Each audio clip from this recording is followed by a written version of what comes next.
Assalamualaikum warahmatullahi wabarakatuh.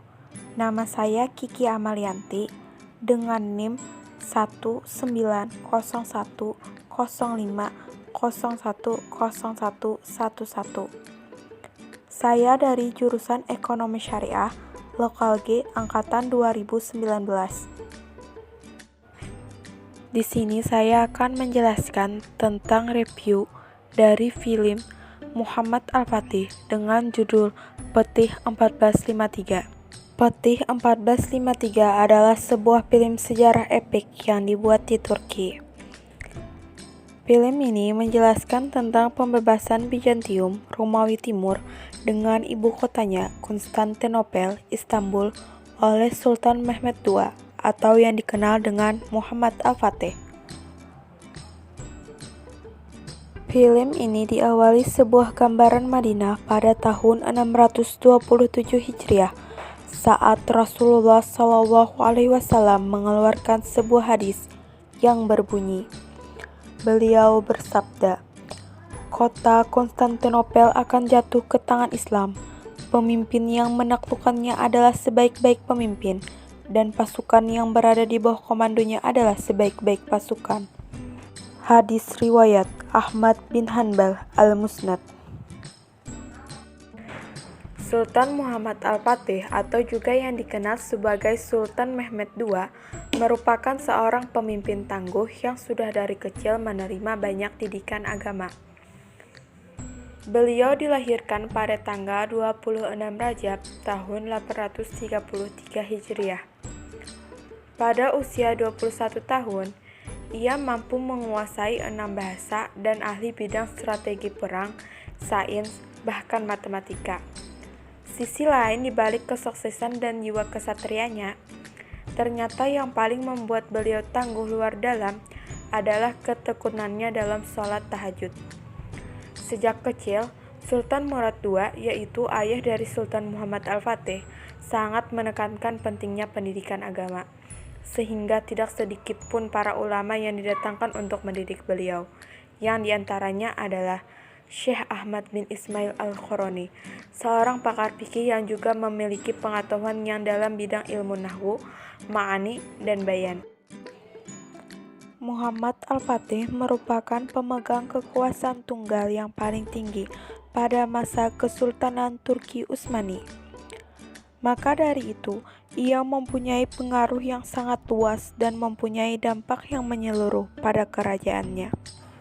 Dalam penaklukan kota Konstantinopel yang dilakukan Muhammad Al-Fatih beserta pasukan-pasukannya, terdapat kegigihan dan semangat juang yang tinggi, serta mencerminkan nilai-nilai Islam, yaitu rahmatan lil alamin. Sejarah penaklukan ini mempunyai peran penting untuk membangun peradaban tertentu termasuk peradaban dalam Islam. Sebab dengan sejarah dapat diketahui prestasi-prestasi pembesar Islam dahulu saat masih berjaya, terutama perjuangan Muhammad Al-Fatih dalam upaya membuka benteng Konstantinopel. Penaklukan Konstantinopel pada 1453 mempunyai pengaruh luas hampir di seluruh dunia, termasuk di Nusantara yang saat itu belum mengenal istilah Indonesia. Oleh karena itu, ekspedisi yang dilakukan Sultan Mehmed II atau Sultan Muhammad Al-Fatih pada film ini bukanlah ekspedisi biasa.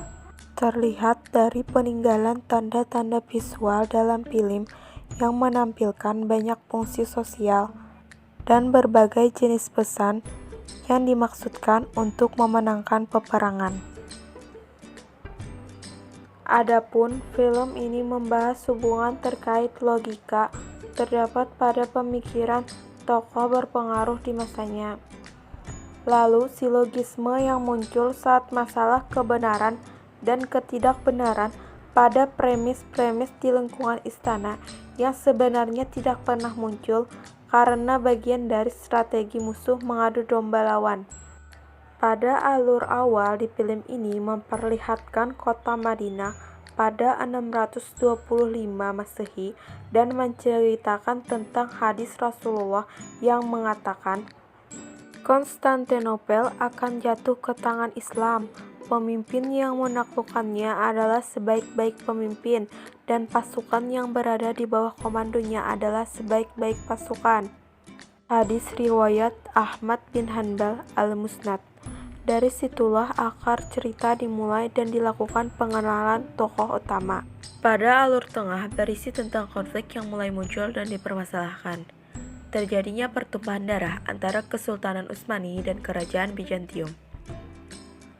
Sebelum pengepungan, Muhammad Al-Fatih memberi tawaran pada Kaisar untuk menyerahkan kotanya tanpa ada pertumpahan darah atau perang. Namun, Kaisar Bizantium menolak tawaran tersebut dan memilih untuk perang. Terjadilah pertumpahan darah, hingga pada hari ke-40, Kesultanan Utsmani selalu mengalami kekalahan dan kerugian besar, hingga pada akhirnya Muhammad Al-Fatih frustasi dan mengurung dirinya. Beliau berpikir telah merasa gagal dalam pengepungannya dan selama ini sia-sia. Alur akhir menampilkan tokoh mulai mencari jalan keluar untuk menyelesaikan masalahnya, dengan cara bangkit dari kegagalannya dan melakukan strategi yang orang lain anggap itu mustahil tetapi telah terjadi,